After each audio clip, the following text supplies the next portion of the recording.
Hello दोस्तों, welcome to ICM channel. हमसे discuss करने वाले हैं 4 स्टॉक के बारे में। पहला आपका होने वाला है बजाज फाइनेंस, दूसरा आपका होगा टाटा स्टील, तीसरा आपका होने वाला है HDFC बैंक और लास्ट में डिस्कस करेंगे इन्फोसिस के बारे में। तो इस वीडियो को पूरा अंत तक देखो और उससे पहले जरूर इस चैनल को सब्सक्राइब कर सकते हो, प्लस बेल आइकन को जरूर से ऑल पे दबा देना, जिससे सारे वीडियो की जो नोटिफिकेशन है वो सबसे पहले यार मिल जाए। तो डिस्कस करते हैं सबसे पहले बजाज फाइनेंस के बारे में। अक्सर यहाँ पे मैंने बहुत से लोगों से यहाँ पे सुना है कि बजाज फाइनेंस यहाँ पे जो लगातार गिरते हुए दिखाई दे रहा है, क्या यहाँ पे और ज़्यादा कम लेवल आ जाएगा? क्या ऐसा हो सकता है कि साथ यहाँ पे आपको 6000 लेवल में आ जाए? मेरे हिसाब से यदि ऐसा हो जाता है तो एक अच्छा मौका है बाय करने के लिए, क्योंकि बहुत से लोग यहाँ पे वेट भी कर रहे होंगे कि कब यहाँ पे डाउन जाएगा और कब यहाँ पे मैं आपको बाई करूँगा। ठीक है, तो सबसे पहले बजाज फाइनेंस कोई ऐसा वैसा स्टॉक नहीं है। बहुत से लोग यहाँ पे इनको आपको हल्के में लेते हैं।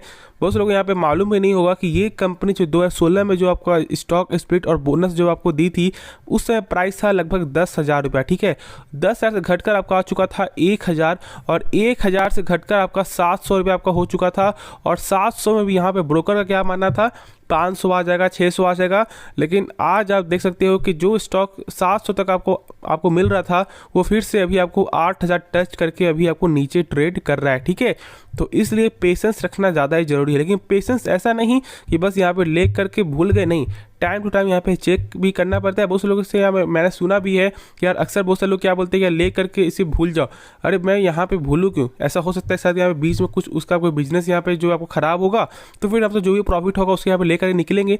ठीक है, तो कभी भी ऐसा मत करना कि ले करके भूल जाओ, 1 साल 2 साल की नहीं, कम से कम जो भी यहाँ पे क्वार्टर जो आपको रिजल्ट आता है, यहाँ पे क्यों आता है, आपको यहाँ पे चेक करना पड़ता है। यहाँ पे चेक करना चाहिए कि यहाँ पे कैसा रिजल्ट या क्या ग्रोथ कर रहा है कंपनी, नहीं तो वो सब ही आपको फैक्टर है Q2 का रिजल्ट आपको आना। ठीक है, तो जो लोग यहाँ पे ऐसा बोल रहे हैं कि लेकर के भूल जाओ, कभी भी उनका यहाँ पे बात पे भरोसा मत करना। ठीक है, तो चलो अब यहाँ पे इसके बारे में डिस्कस करते हैं कि यहाँ पे क्या लेवल आपको देखने को मिल सकता है और किस लेवल पे यहाँ पे आपको बाई करना चाहिए और कहाँ तक गिर सकता है। ठीक है, तो जो सारा चीज़ डिस्कस करते हैं, वीडियो को अंत तक जरूर देखना। तो यहाँ पे आपको देखने को मिल रहा है लगभग आपका जो 6800, ठीक है, 6800 का ऑलमोस्ट यहाँ पे एक अच्छा सपोर्ट देखने को मिल रहा था। और इस सपोर्ट से बार बार यहाँ पे कंपनी क्या कर रही थी, टच करके आपको ऊपर जा रही थी। ठीक है, लेकिन अब जो यहाँ पे आपको गिरावट हो चुका है और देखोगे कि यार क्लोजिंग में यहाँ पे आपको जो है इस लेवल से कम ही देखने को आपको मिला है। ठीक है, तो यहाँ पे आपको क्या करना चाहिए वो चीज़ यहाँ पे आप जान लो, क्योंकि यार 4 स्टॉक है तो ज़्यादा मैं आपको लंबा वीडियो नहीं करना चाहूँगा।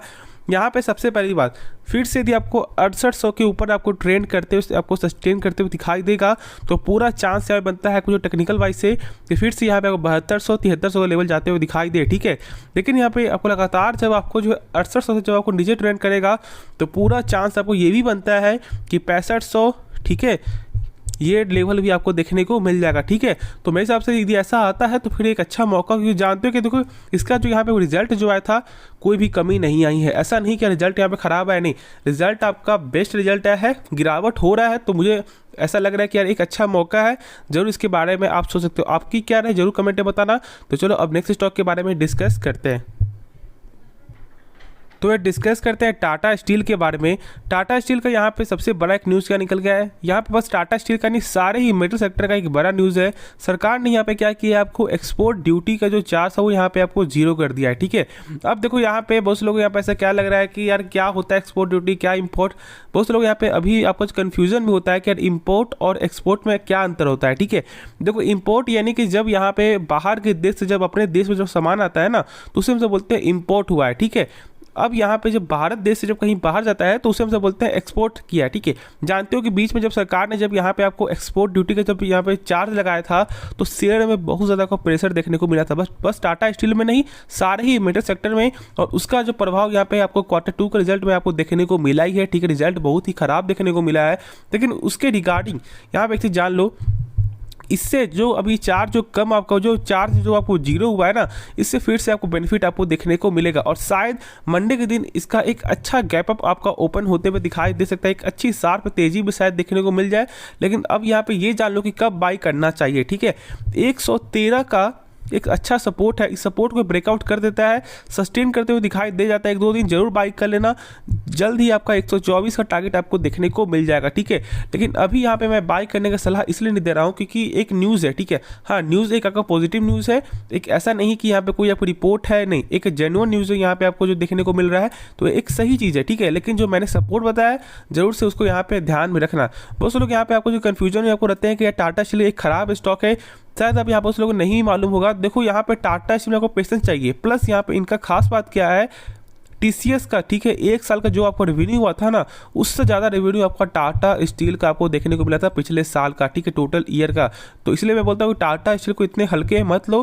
हाँ, एक वोलेटाइल स्टॉक है, पेशेंस आपको दिखाना पड़ेगा, और यदि पेशेंस नहीं होगा ना तो फिर यहाँ पे आप एक अच्छे स्टॉक को लॉस में बेच दोगे। जैसे कि देखो 150 का स्टॉक था, मान लो यदि आपको देखोगे तो आपका स्प्लिट के पहले तो लगभग आपको 1500 का स्टॉक था, ठीक है। बहुत लोगों ने बाई किया होगा 150 के प्राइस से, मान लो ऐसे, ठीक है। अब 150 लोग जब आपको बाई किया होगा और अभी जब आपका चल रहा है 100 रुपया, तो बहुत से लोग यहाँ पे आपको मनोबल जो होता है वो यहाँ पे टूट जाता है, ठीक है। अक्सर बहुत लोग यहाँ पे टूट जाएगा, यहाँ शायद आपको मेरा भी हो तो मेरा भी आपको टूट जाएगा, ठीक है। लेकिन जो लोग यहाँ पेशेंस आपको रखते हैं उनको यहाँ पहली बात तो मालूम है कि टाटा स्टील कैसे चलता है। जो लोग बाई करते हैं उनको ये चीज़ का पूरा मालूम होता है कि टाटा स्टील कोई एक ऐसा स्टॉक नहीं है कि जो लगातार तेजी होता है, यहाँ पे गिरावट भी आपका वोलेटाइल इसी को बोलते हैं, ठीक है, अप्स एंड डाउन देखने को मिलता है। खुद यहाँ पे मैं थोड़ा दिखा दूँ, मैक्सिमम चार्ट में देखोगे तो यहाँ पे क्या देखने को मिलता है, आपका अप्स एंड डाउन, ठीक है। तो यही चीज़ है जो मैं यहाँ पे बोल रहा हूँ, बस इस तरह का पेशेंस आपको दिखाना पड़ेगा। और देखोगे तो जो लोगों ने यहाँ पे बाई किया होगा तो उनको एक अच्छा यहाँ पे आपको प्रॉफिट आपको देखने को मिला होगा, और यहाँ पे बाई किया होगा तो एक अच्छा प्रॉफिट ही आपको देखने को मिला, ठीक है। तो बस यहाँ पे आपको पेशेंस ही दिखाना है, तो ही फिर यहाँ पे पैसा बना सकते हो। तो होप इसके रिगार्डिंग में आपका डाउट क्लियर हो गया होगा। तो अब नेक्स्ट स्टॉक के बारे में डिस्कस करते हैं। तो डिस्कस करते हैं यहाँ पे आपको HDFC बैंक के बारे में। एक ऐसा स्टॉक, एक ऐसा बैंक सेक्टर का एक ऐसा स्टॉक जिसका NPA 10 साल में, ठीक है, 10 साल का रिकॉर्ड है कि 0.5% से ऊपर आपको नहीं गया है। अब यहाँ पे बहुत लोग डाउट क्या होता है कि यार NPA होता क्या है, बहुत लोग मालूम भी होगा, बहुत लोग यहाँ पे नहीं भी मालूम होगा, ठीक है। NPA का फुल फॉर्म क्या होता है, आपका नॉन परफॉर्मिंग एसेट, ठीक है। खुद से समझ में आपको रहा है, नॉन परफॉर्मिंग एसेट यानी कि आप समझो बैड लोन। एक ऐसा यहाँ पे बैंक का या आपका फाइनेंस का एक ऐसा लोन जो उनको पैसा वापस मिलता ही नहीं। जैसे कि मान लो बैंक ने आपको यहाँ पे लोन दिया, ठीक है, और आपने बैंक को जो है एक भी किस्त नहीं भरा, ठीक है, 3 महीने तक, तो फिर बैंक क्या करेगी, यहाँ पे उस लोन को डाल देगी बैड लोन में। क्योंकि ऐसा हो सकता है शायद यहाँ पे आप जो छोड़ करके भाग गए होगे यहाँ पे स्टेट से, ठीक है, फिर कहीं पे आप छुप गए, जो भी यहाँ पे कुछ कारण हो सकता है, ठीक है। तो वही चीज़ यहाँ पे बैड लोन में चला जाता है। और यहाँ पे RBI के गाइडलाइन के अनुसार किसी भी बैंक का या किसी भी आपको फाइनेंस सेक्टर कंपनी का NPA जो है ना, यहाँ पे 3% से आपको ज़्यादा नहीं होना चाहिए। और जब ये होता है तो फिर यहाँ पे खुद आपको मालूम चल जाएगा। जैसे आपको यस बैंक देख लो, गिरावट का सबसे मेन कारण यही है आपका NPA। प्लस देख लो यहाँ पे आपको RBL बैंक देख लो, एक अच्छा खासा बैंक चल रहा था, लेकिन जिस समय आपका NPA बढ़ा, खुद यहाँ पे देख सकते हो कि आप ऑटोमेटिक 300 का शेयर अभी घटकर आपका 130-140 यहाँ पे चलते हुए आपको दिखाई दे रहा है, ठीक है।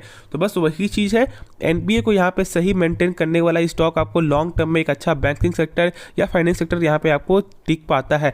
और HDFC बैंक पूरा यहाँ पे आपको पैर जो है रखा हुआ है, ठीक है, 0.5% का इनका रिकॉर्ड है कि 10 साल में एक बार भी ऊपर जाते हुए आपको दिखाई नहीं दिया है, ठीक है। इसलिए HDFC बैंक एक खास बैंक है और एक खास शेयर भी है, ठीक है। बहुत से लोग यहाँ पे बिगिनर के लिए, यहाँ पे बिगिनर जो है यहाँ पे आए हुए मार्केट में, वो जरूर यहाँ पे आप इनको जो प्रेफर कर सकते हो। और जरूर आपके पोर्टफोलियो में HDFC बैंक, रिलायंस ऐसे स्टॉक को जरूर यहाँ पे आप शामिल करो, बहुत कुछ सीखने को मिलेगा। और आपको ये भी मालूम चलेगा कि पेशेंस का क्या यहाँ फल होता है, और मार्केट का जो आपको वोलेटाइल भी होगा तो बहुत कुछ आपको देखने को मिलेगा, ठीक है।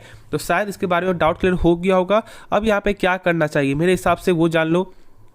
एक अच्छा स्टॉक है, लॉन्ग टर्म के लिए ऐसा देख रहे हो, जरूर उसको फोकस में रखना, ठीक है। हाँ, बैंकिंग सेक्टर एक स्लो चलने वाला स्टॉक होता है, ऐसा नहीं होता है कि आज यहाँ पे 1612 है तो यहाँ पे आपका 3 साल बाद शायद आपका 3212 हो जाएगी, बहुत ही कम चांस है, ठीक है। ऐसा होने का चांस देखो, यहाँ पे कोई चीज़ आपका इम्पॉसिबल नहीं होता है, लेकिन ऐसे देखोगे बहुत ही आपका रेयर चांस होता है कि 2-3 साल में यहाँ पे आपका पैसा डबल हो जाए, ठीक है। तो देख लेते हैं रिटर्न कैसा देखने को मिलता है। तो देख सकते हो कि 5 साल के टर्म में लगभग 74% का रिटर्न है, और आपको वो भी देखोगे तो एक बुल रन में ही इनका एक अच्छा रिटर्न आपको देखने को मिला है, ठीक है।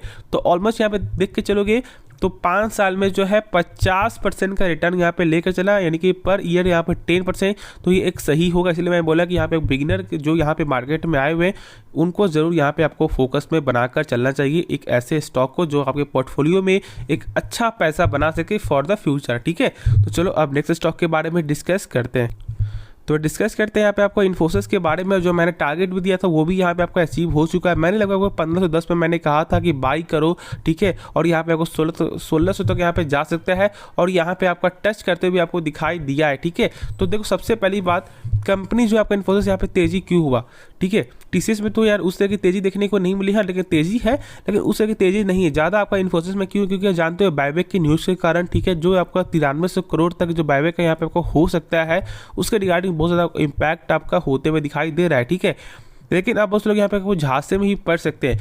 बहुत जैसे कि टीसीएस में जब क्या हुआ था, जब आपका लगभग 4 के ऊपर जब बायबैक आपको देखने को मिला था, तो यार तेजी तो शुरू में आया, लेकिन जब बायबैक जब खत्म हुआ ना, तो फिर शेयर में गिरावट हुआ। तो इसलिए मैं यही बोलूँगा, यदि आपको शॉर्ट टर्म ऐसा कमाना है अभी, तो जरूर यहाँ पे आप प्रेफर कर सकते हो, क्योंकि ऐसा होगा जब यहाँ पूरा कंफर्म जब बायबैक हो जाएगा, तो फिर यहाँ पे आपको एक अच्छा तेजी देखने को मिलेगा। लेकिन धीरे धीरे फिर से यहाँ पे आपको शेयर में गिरावट ही आपको होते हुए दिखाई दे सकता है। तो यदि ऐसा सोच रहे हो तो जरूर उसको फॉलो कर सकते हो। लेकिन लॉन्ग टर्म के लिए ऐसे स्टॉक को जरूर आपके पोर्टफोलियो में रखना चाहिए। प्लस इनका जो सीईओ का भी ऐसा जो बड़ा बयान था कि कंपनी यहाँ पे क्लाउड बिजनेस पे प्लस ध्यान देगी लॉन्ग टर्म में, ठीक है। प्लस यहाँ पे आपको जो एआई का बिजनेस में यहाँ पे कंपनी आगे ध्यान देगी। तो सारा चीज़ ही आपका फ्यूचर का ही आपका पूरा वर्क है। तो इसलिए इन्फोसिस हो गया, टीसीएस हो गया, विप्रो हो, ये सब लॉन्ग टर्म के लिए स्टॉक है और इसको लगातार चेक करते रहना कि क्या इसका सेल्स में लगातार ग्रोथ है या नहीं है। ऐसा नहीं कि बस ले करके छोड़ देना, बिल्कुल नहीं, ठीक है। हर स्टॉक को जरूर फॉलो करना चाहिए। टाइमली यहाँ पे आपको अपडेट होना चाहिए कि कंपनी किस तरह से काम करे। शायद ऐसा हो सकता है कि यहाँ पे 2 साल कंपनी सही काम करे, फिर यहाँ पे कुछ यार आपका कुछ जो है आपको न्यूज़ ऐसा आ जाएगा या कुछ गिरावट हो जाएगा या कुछ आप फंडामेंटल खराब हो जाएगा, तो उस समय आप शेयर में बेच करके आप बाहर निकल सकते हो, ठीक है। तो इसलिए टाइमली अपडेट करना, क्योंकि देखो बहुत से लोग यहाँ पे बस ऐसा नहीं है कि बस यार डेली चेक करते हैं, नहीं, बहुत से लोग यहाँ पे क्या करते होंगे यार, क्योंकि बहुत से लोग यहाँ पे काम जॉब होगा, शायद बहुत से लोग यहाँ पे कोई बिजनेसमैन भी होंगे, तो उनका यहाँ पे ऐसा डेली का वो चेक नहीं करेंगे, ठीक है। वो बस यहाँ पे ले करके छोड़ देंगे, ठीक है, और आराम से भूल जाएंगे। इसलिए बिजनेसमैन भी ज़्यादातर यहाँ पे आपको पैसा, एक अच्छा खासा पैसा बनाते हैं आम लोगों के हिसाब से, यदि आप ऐसा चेक करोगे तो फिर, ठीक है, क्योंकि उनमें पेशेंस लेवल बहुत ज़्यादा होता है, ठीक है। तो वो यहाँ पे कम से जो संतुष्ट यहाँ पे नहीं होते, वो यहाँ पे आराम से छोड़ देते हैं कि नहीं उनको ज़्यादा पैसा चाहिए, ठीक है। तो बस आपको बिजनेसमैन की तरह ही आपको सोचना है, जो आप एक अच्छा खासा पैसा शेयर मार्केट से भी आप बना सकते हो, ठीक है। तो इस चीज़ को जरूर फोकस से रखना। होप इसके रिगार्डिंग आपका डाउट क्लियर हो गया होगा, और यदि कुछ भी सीखने में जरूर चैनल को सब्सक्राइब कर सकते हो, प्लस बेल आइकन को जरूर से यार ऑल पे दबा देना, जिससे सारे वीडियो की जो नोटिफिकेशन है वो सबसे पहले यार मिल जाए। तो मिलते हैं नेक्स्ट वीडियो में, तो तब तक के लिए धन्यवाद।